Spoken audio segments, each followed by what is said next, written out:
Hopefully everyone can hear me. 1 sec here. Awesome. All right, so hopefully everyone can hear me and see my screen. Sec here. Yeah, so hopefully everyone's doing good today. Thank you so much for joining in. I really appreciate it. Already on session 9. I can't believe it's going that fast. Yeah, and as always, my name here, my Gmail, and my social media, Instagram, you can contact me there if you need to. And yeah, hope everyone's having a good weekend. Let's see. Yeah, okay, perfect. All right, yeah, so session 9. So now here we are, session 9. We're talking about, are we really pushing yourself in the gym? And you can see there in blue highlighted, I added another session, session 11. And it's basically the big question of whether you should bulk and cut, like, or should I bulk? Like, is eating big to get big? Is that the best way to do it? So we're going to tackle that in session 11. I just added that as people were asking me those questions a little bit, a few sessions ago. So I just wanted to address that just because like it's a big issue. And I feel that like with bulking and cutting, there's a lot to be learned. So yeah, so we're going to be talking about that in session 11. So please tune in for that. But today we're talking about if you're really pushing yourself in the gym. As always, housekeeping, same Zoom ID as always. Please tell a friend if you know they're interested, who might be interested. I'd love to have more people. And subscribe to my YouTube. And like I said, a workout video on there. If you'd like to see it, I'll be recording another one, actually, another vlog relatively soon. And if you think of questions, please ask them at the end, turn on your mic, or you can use the comment function and then send a comment in there. So yeah, so whatever's easier. So just going to recap with session 8, where we talked about like the fitness industry and, Hollywood actors and what images they essentially present for the public and if it's healthy or not.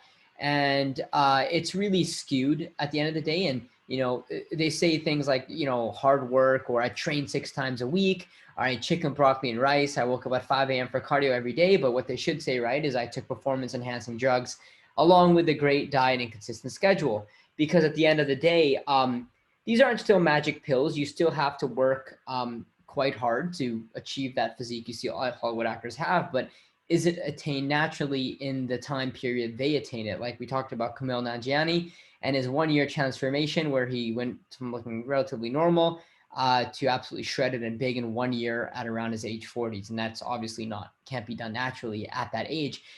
That transformation more like can be done in around 10 years, not 1 year. So the rate at which you build muscle will be greatly enhanced with PEDs, and it will allow you to push past your genetic limits. So that's what they do. So a lot of examples like The Rock, Zac Efron, Mark Wahlberg, and such, like these are people that for sure are not natural and are taking performance enhancing substances that, people often believe that these people are telling the truth and are natural and are, doing things by the book. But in reality, they are using these substances. So let's go on to the next slide here. So yeah, and women can take PEDs as well. So it's very common for fitness models to take them, but at low doses. Sarms, for example, are the new fad. You see a lot of, we talked about like people like TikTokers have been taking like Sarms to look better, and they're completely legal actually, but they're not safe for human use. They've been approved in Canada for use on animals, but not humans. You can buy, they're actually like they're legal. I was scrolling on my Facebook the other day and I come up on Sarms like ads, like Sarm Canada, like they're legal things. Like they're literally like, androgen receptor modulators that work pretty much the same ways as steroids do. But they have really detrimental effects and can really hurt somebody if you're not careful. And obviously, a lot of younger people have fallen prey to this, and they have really low levels of endogenous testosterone, which is really quite sad. So yeah, so currently not safe for humans, and fat burners as well, such as clenbuterol. A lot of, people might take this, and HRT, hormone replacement therapy. So a lot of these people, Hollywood actors are taking these things, and they're not really being open about it. So it's creating a skewed reality for a lot of people. And like I said last time, this isn't a witch hunt. I'm not here to point out, oh, this person is natural, this person is not. and I'm not necessarily against the use of PEDs itself. I don't think they're inherently bad. If you want to choose to take them, that's your decision. However, you should know the risks involved with them. Of course, they're not a good idea to take, that's for sure. But if you know the risks, that go along with them, that's your decision. And, people should be allowed to make the decisions that they feel is necessary. However, I am inherently against the use of PEDs in the following situations, right? Such as, in sport competition where it's specifically banned, or, lying to people saying that you're not taking them when you are, because that does a lot of damage, mentally to certain people, because it creates a skewed reality of how a body should look. So it's often analogous to people's perceptions on drinking and alcohol. Most people, aren't inherently against alcohol as a substance. People will have, a wine or two at dinner and that kind of thing, but they are against, drinking and driving. So using alcohol in a situation or a setting where it's not supposed to be used, that's when it's a bad idea. So likewise, that's how I feel about PEDs, where if you choose to use them, that's how you use them. Obviously, health-wise, they're not a good idea to use. I should not be using them. But, where I am specifically against them is in these two areas. So it's really important to keep that in mind. And body dysmorphia and scams. So telling people that, hey, yeah, I did this transformation in 1 year by eating chicken, broccoli, and rice and working hard. That person goes to the gym, does the same thing, and doesn't get that transformation. They start feeling bad about themselves, looking at themselves in a way where they're not good enough, putting themselves down. So it's really terrible and very disastrous what these Hollywood or fitness industry ideals can portray for people, because it has really far-reaching effects that can, lead to a lot of mental health issues down the road. We talk a lot about physical health in these sessions, but mental health, it all starts from your mental, right? If things aren't going the way you want mentally, it can lead to a lot of issues down the road. And this is what these industries perpetuate. They want you to think that, hey, these guys are just working hard, you can do it too. But the fact of the matter is a lot of this isn't attained naturally. So yeah, it's promising you a physique that just can't really happen naturally unless you have 1 in 10 million genetics. And in that case, if you had 1 in 10 million genetics, you probably wouldn't be an actor. You'd be a bodybuilder, or you'd be an athlete or something. So and also here's, so like I said, young impressionable teenagers will see this and get disenchanted. They will feel like they're not good enough or they're not doing something right, when in reality they're doing a really good job. It's just that, the people they're comparing themselves to are taking something. Let's see. So, or individuals who who do not have experience in the gym necessarily. So people who don't work out expect people who do work out to look like the Hollywood actors do, or how people in the fitness industry do. So it's almost discounting all of these people's hard work. You might be seeing somebody who is natural and, works hard in the gym, and you might ask them, oh, do you even work out? Because you don't look like, Mark Wahlberg, you don't look like The Rock. Well, of course you don't look like The Rock, because The Rock is taking something, and it's of course you won't look like that. So it really discounts a lot of people's hard work, and people have skewed realities of what a good physique is and what is attainable in a certain time scale. So many times I say, yeah, like, if you work hard, I tell somebody, hey, if you want to gain, get a certain physique, you have to work hard and take a certain amount of time. People, okay, so if I work out for 2 months, will I get to this level? And I'm like, yeah, why don't you try 2-3 years? So people need to understand that they have a really skewed reality of fitness and how you should be able to attain certain things. So, and this can lead to young teens going down a bad path and taking these drugs, which can have really detrimental effects for their health, coming from, their heart down the road, really lowering their life expectancy, decreasing their levels of endogenous testosterone. And, a lot of them, even teens, are taking this before they hit puberty. So this is a really big issue, which we need to, as a community, come together and encourage healthy body ideals as a community. This is what I really advocate for. So my recommendation is, Greg Doucette, who's a great YouTuber. I highly recommend you check him out. He says this thing that, think of your dream physique in your head, right? And get to half of that, because you will not get to that dream physique. It's just a fact, because that dream physique you're thinking about, that is either 1 in 10 million genetics, or that person is taking something that you're not. So don't hold yourself to a standard of an ideal that is not necessarily naturally attainable. Be the best that you can be and work as hard as you can in the realm that you can, but don't be swayed by outside, you know, body ideals and pictures and whatever. It can do a lot of damage. So be the best you can be, always push yourself, never settle, but don't compare yourself to the point where you feel bad about yourself. That's what I want everybody to think about. And I want people to understand, because it's a really big issue nowadays. And obviously, we know that for women, we've seen this time and time again. For modeling, we've known this for women having but in the male spectrum too, males are also just as affected by this as well. So both men and women need to come together, and we need to talk about these issues and make sure that these ideals are not being spread. Okay, on to session 9 now. We're going to talk about, now back, taking a step away from the mental part of training, now back to the fitness, actual physical part. So how hard should you be pushing yourself in the gym, right? This is a common question I hear from a lot of people, and it's almost an enigma to a certain amount of people, but it really is something that needs to be addressed. And in my workout vlog, you can see me talk a little bit about this and see in real time how I work out. That's why it's really good to watch that, so you can kind of get an idea about how I go about my movements every day in the gym. But I want to just turn your attention to session number 6, where we talked about progressive overload.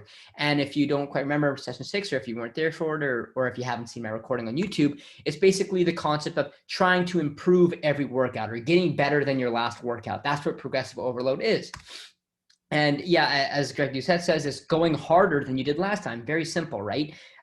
It was actually coined by soon after World War II.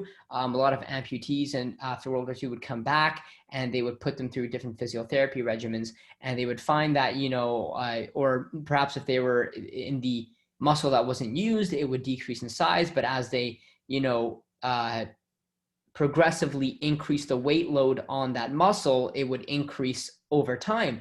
So it's essentially that there's many ways to progressive overload, but how you want to push yourself in the gym is by this concept that you want to try to push harder every time you go to the gym, or do a little bit better than last time, because that will make you grow and that will make you get better. If you're doing the same thing every time, you will not make any progress whatsoever. But there's many ways to progressive overload, which you talked about in session 6, which is to either increase the weight. So if you did, you know, 50-pound dumbbells, you know, one time, try 52.5 or 55 next time, right? Or increase the sets. So if you did 4 sets with a specific weight, now do 5 sets with a specific weight.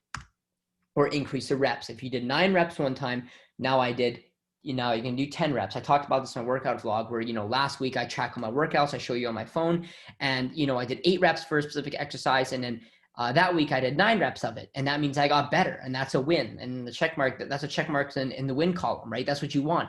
You're not supposed to get astronomically better week to week.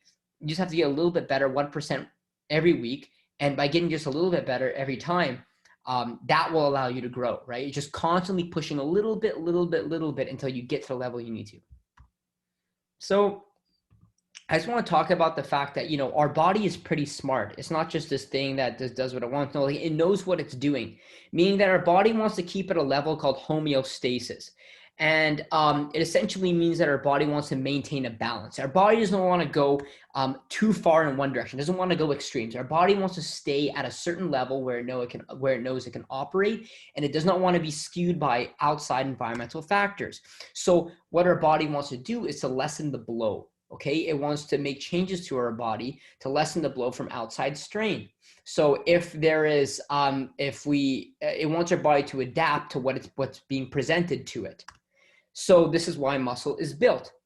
So if we are constantly breaking down muscular tissue by, let's say, doing bicep curls in the gym, we'll get sore in our biceps, and then our body will rebuild out those muscle beds and rebuild that muscle stronger, or rebuild that muscle larger, make it larger now. So when it rebuilds it, it'll make it larger as to lessen the blow. So when we encounter that activity again, our body will be better prepared to deal with that activity that's presented to it.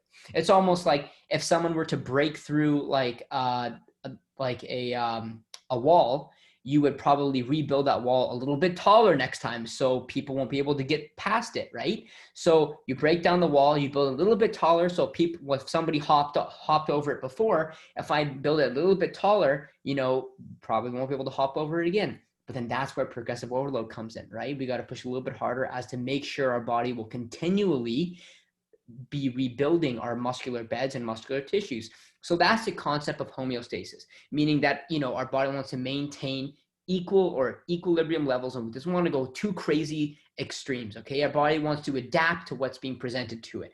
This can also be seen with cardio and running as well. So, the more you run, the more you do cardio, our body will become more efficient at pumping blood to the rest of our body.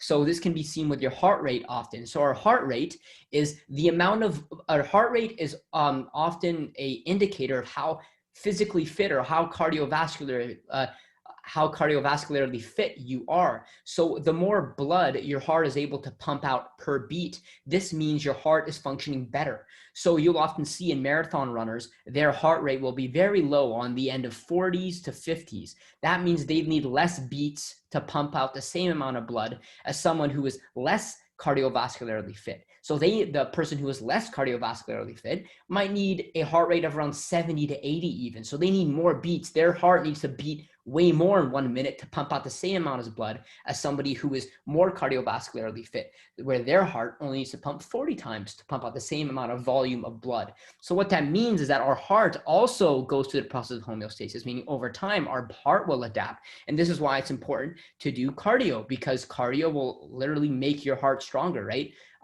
Just because you can't, like, the heart is a muscle where just because you can't see it doesn't mean it's not important. Just because you can't flex your heart in the mirror doesn't mean it's not important. It's a muscle just like anything else. And it will also adapt to this concept of homeostasis here. So next here, we will talk about, now we don't want to adapt too much. What I mean is this: we talked about why progressive overload is important. We don't want to keep doing the same thing every single time. We want to shock our body a little bit, keep our body progressing. So I do a little bit more each time as to keep our body guessing and to keep our body adapting to the load that's being presented to it. So if you stay at a certain intensity for too long, your body won't progress as it's made all the necessary changes it needs to. So if we consistently do, 30 pounds for 10 reps every single time, maybe the first time, our body will get sore, will feel good. But the next time our body is a little bit more prepared for this, a little bit more until it really doesn't do much. That being said, on a side note, soreness isn't indicative of how good your workout is at all. Actually, soreness just comes from if you've taken a lot of hiatus away from the gym, you come back, you're going to be very sore, but we can get into that later session. But soreness necessarily is not indicative of how hard you're training. But what I'm saying is that if you consistently do the same weight, same reps every single time, your body won't adapt and won't get better. So progressive overload is forcing our bodies to constantly adapt, forcing our bodies to constantly get better. So we want to make sure that we are forcing our bodies to get to a level it should be able to get to. So now, how hard should I push, right? This is the big question. And now I want to get to the question everybody's wondering: how hard should I push? So a good way to kind of see how hard you should be pushing or how hard you are pushing is called it's a quantitative method called rate of perceived exertion, also known as RPE. You've probably heard of this in the fitness community, but if you have not, I'll just explain to you right now. So it's a quantitative scale. It's a scale of how hard you work from 1 to 10, okay? 10 being you went to absolute failure, and no matter what, you couldn't do a single rep. Like if your life depended on, like if you're going to die if you don't do one more rep, like that. Like it's really the most you can go. That's 10, okay? So for example, RPE of 8 means you had 8 out of 10, means you had 2 reps left in the tank, meaning I had a hard, that set was an 8 out of 10. So I could have done 2 more if I really had to. Or if I had an RPE of 7, that's like 7 out of 10. Or I could have done 3 more if I really had to. So you kind of get the idea. Oh, RPE of 6, I could have done 4 more, right? 6 out of 10.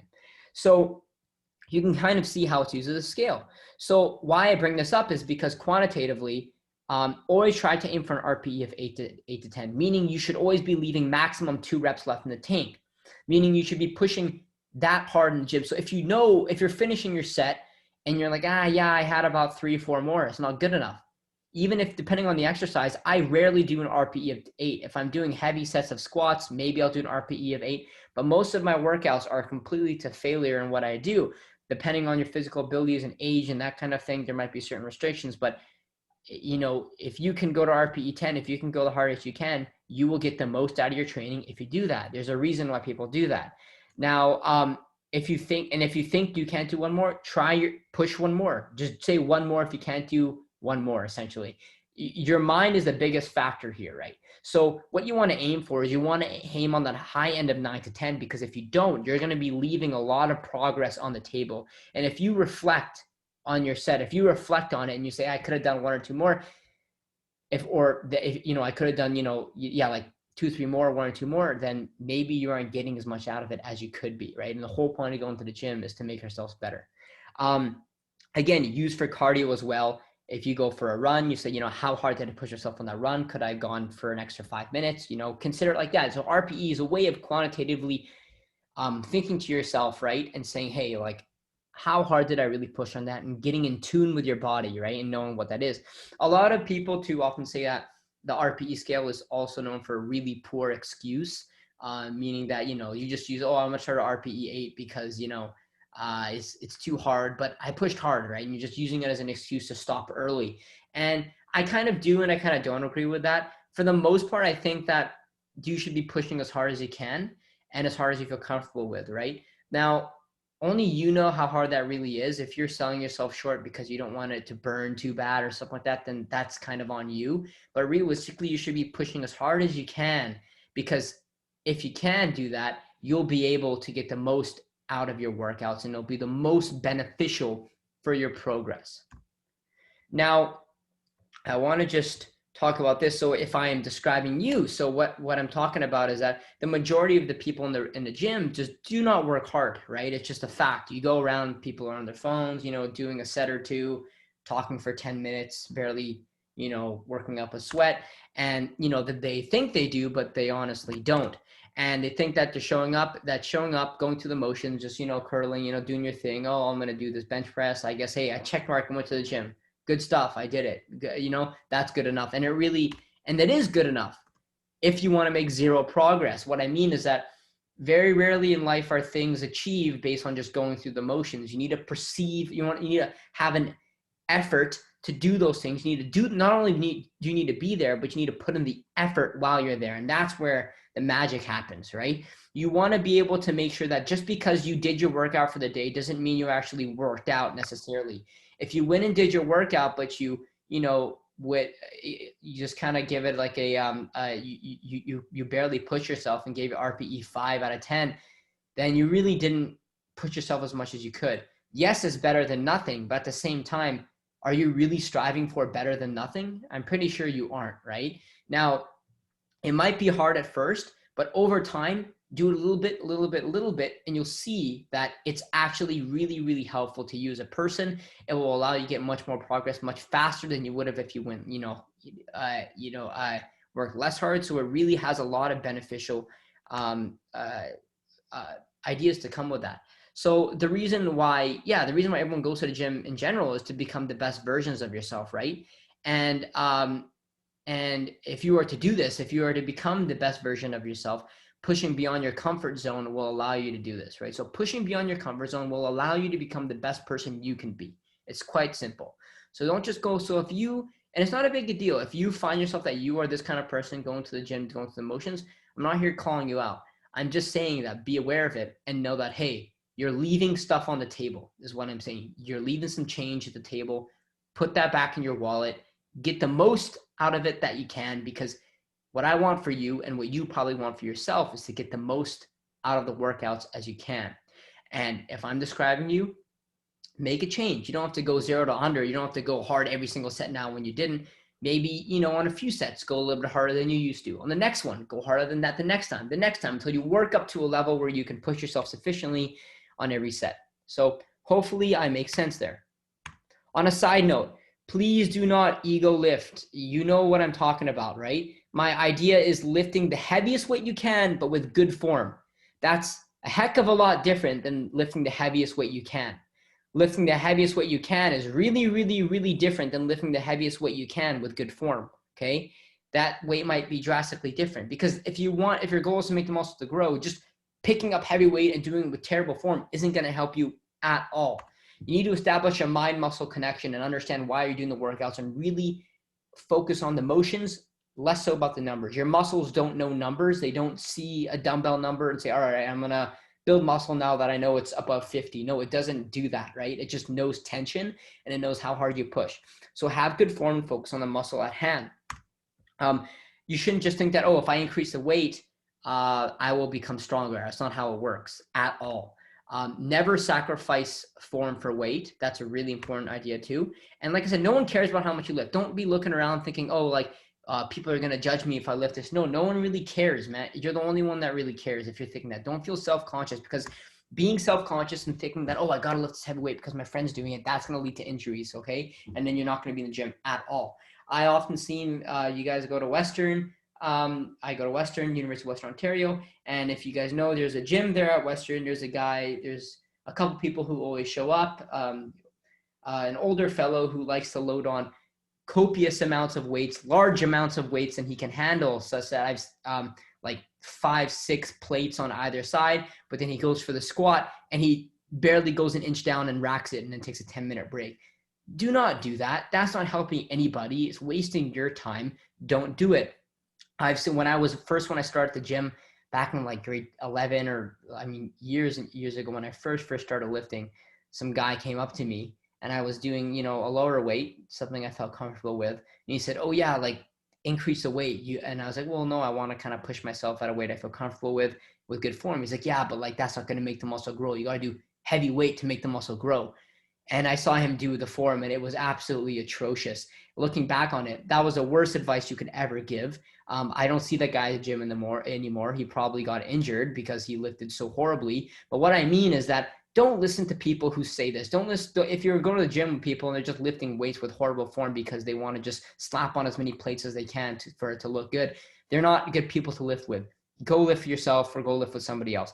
Please do not ego lift. If you find yourself ego lifting, if I'm talking to you, not a big deal. Once again, I'm not calling you out, but please change it, because you'll find that you'll make zero progress this way, and you'll make way more progress if you actually lift properly and lift safely.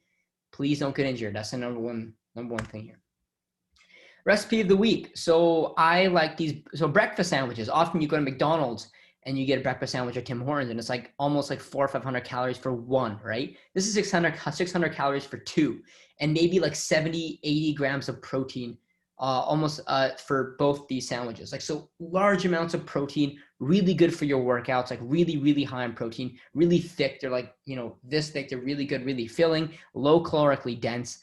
So I take these egg creation packs. You can see on the top right, they're like yellow. I brought them up in an earlier session. These are 400 grams of those. And then wheat or white bread.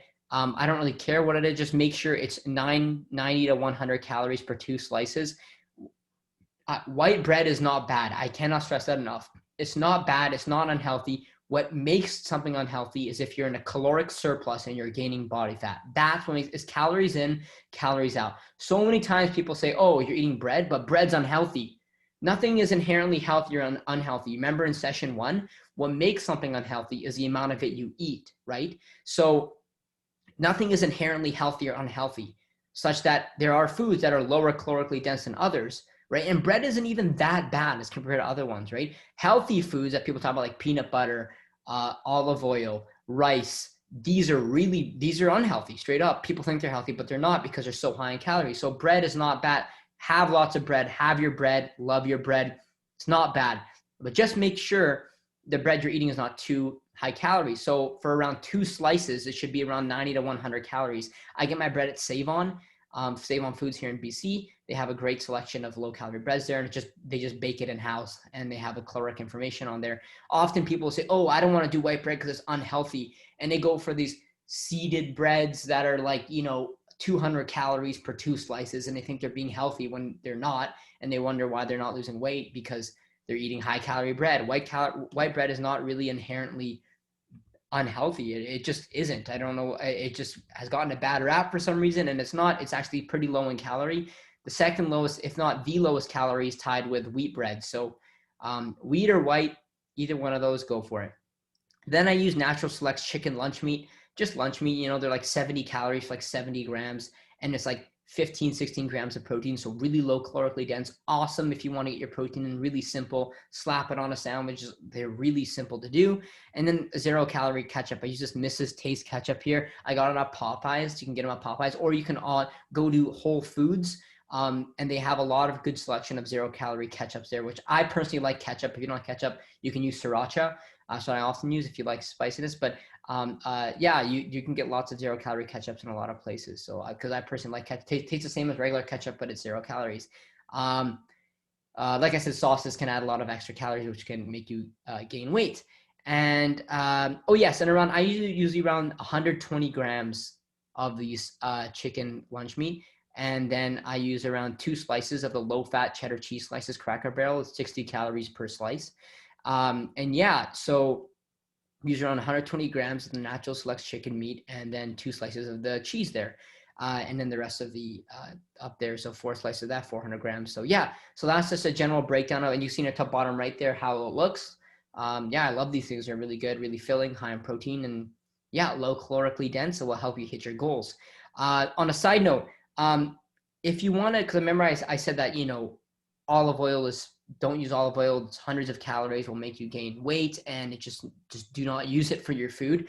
I said use, spray oil like PM or something like that. That's way better to use. But also, chicken broth is also a good alternative to olive oil. It will allow you, to make sure things don't stick on the pan. And it's 10 calories for 1 cup of chicken broth, meaning it's so low in calories. So if you want to sparkle something on your pan, do chicken broth. It's also another great alternative to olive oil, along with PM and spray oils, that kind of thing. So, and let me see if I have anything else to say about this. No, okay, good. Yeah, so that's the end of this session. So next Wednesday, March 31st will be your next session. We're talking about the genetics and body and lifting, and are they a brick wall? Are you a slave to your genetics? And we're going to talk a little bit about that and what that means, because a lot of people use it as an excuse, almost to say my genetics aren't good. Oh, I'm this and that. I can't lose weight like this. I can't gain muscle, whatever. We're going to talk about that and dive into the real enigma that is your genetics. So same Zoom link as always. And yes, please let me know if you have questions right now.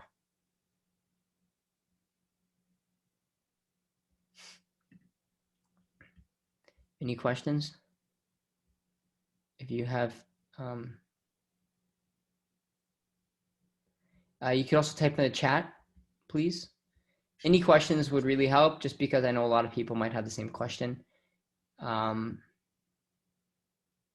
Anything? Nope. Okay. Yeah, and as a side note question, like I said with foods, just to reiterate, don't categorize foods as being healthy or unhealthy. Just track your calories, know what you're putting into your body, because what makes you gain weight is a caloric surplus, not the composition of the foods itself. Carbs don't make you fat. Fats don't make you fat. Calories make you fat. Gaining more calories will make you gain body fat. So just know that. Don't exclude foods from your diet because they're bad. If you choose to have those kind of foods, be smart about it.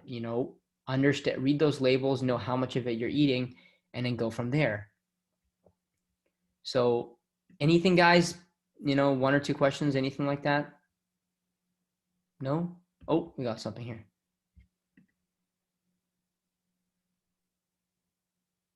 Yeah. Okay. Yeah, that's a really good one. So this is another form of progressive overload. So we have a question here saying, rather than increasing the reps, how about varying the activities to challenge your muscles? That's also a good one too. So often, let's say you choose to do one exercise one week. If you choose to do a harder exercise the next week, that's also great.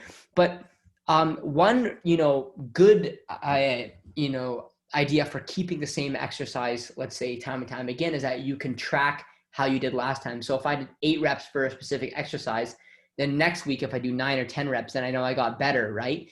But you can also change how hard you make that exercise too. So let's say you just do jogging on the treadmill at a certain incline. Let's say at like 2-3 incline. Let's say that you went 15 minutes one week or one day.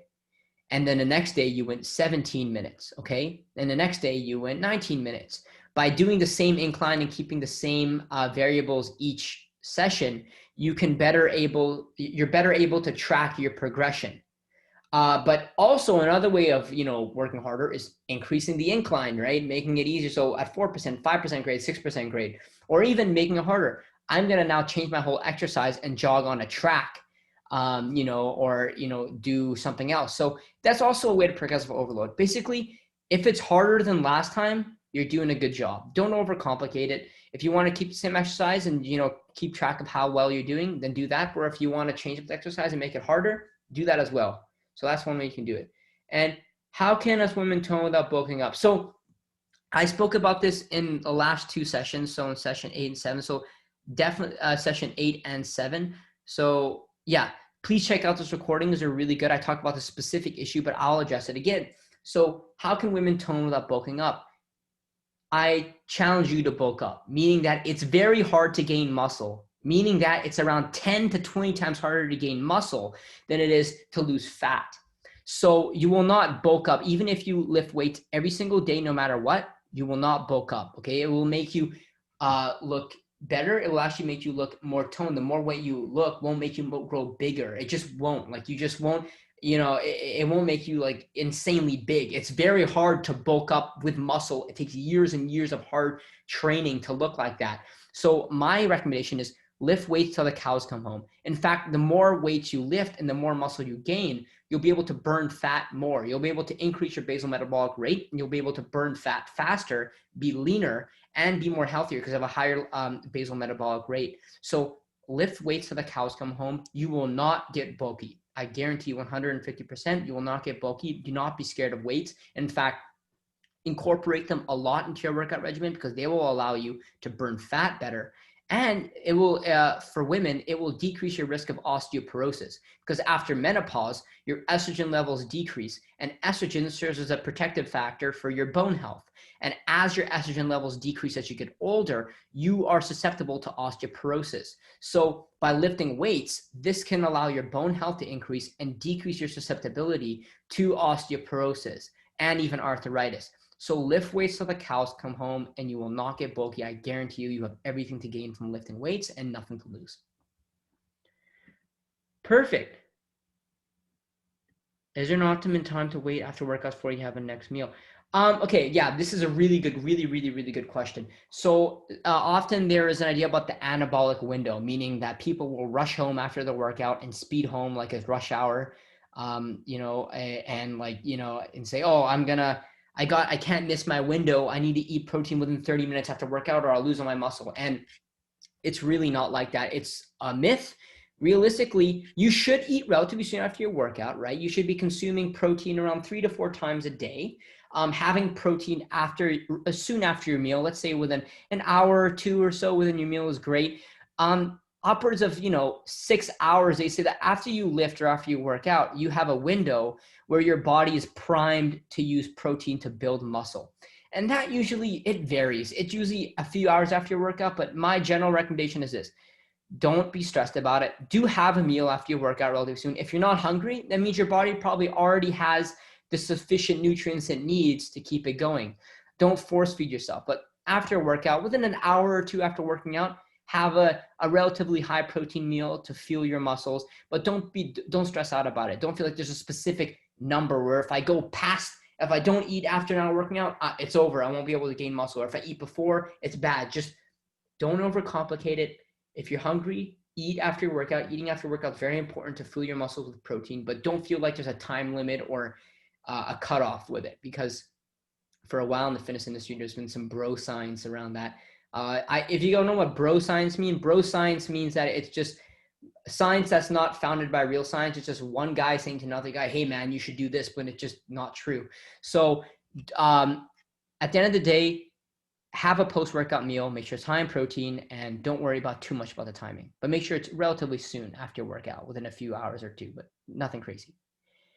Do you have a specific goal you're working towards? What is enough good enough? That's a really good question. Do you have a goal? Now, what depends what your baseline is. What is good enough, right? Good enough is really based on you, and meaning that you shouldn't be comparing yourself to other people. You shouldn't be saying, like I said with the Hollywood thing, I want to look like this person. Once I get to that person, I'll be happy, because everyone is different.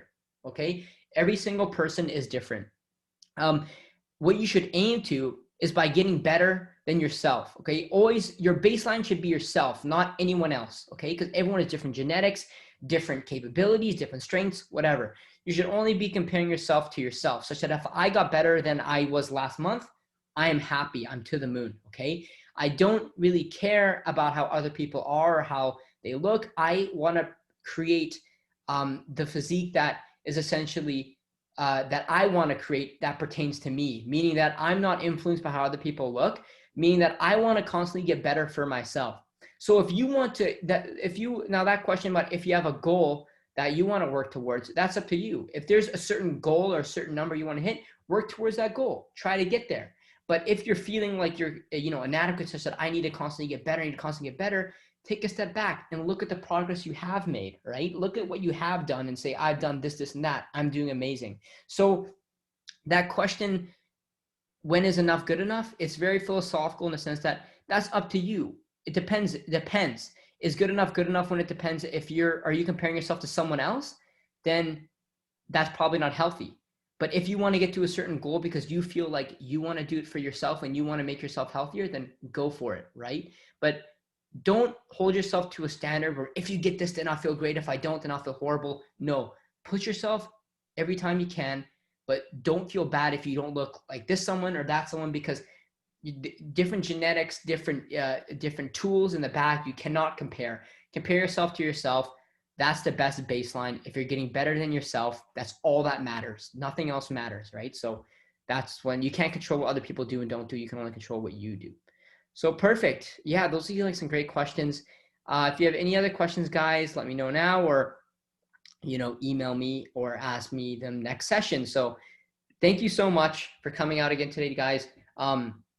I really appreciate it. As always, these are great questions, and I enjoy having you guys out here. As I love doing this because I love fitness. I love giving my knowledge to people. So thank you so much, guys, and I hope you have a good rest of your day.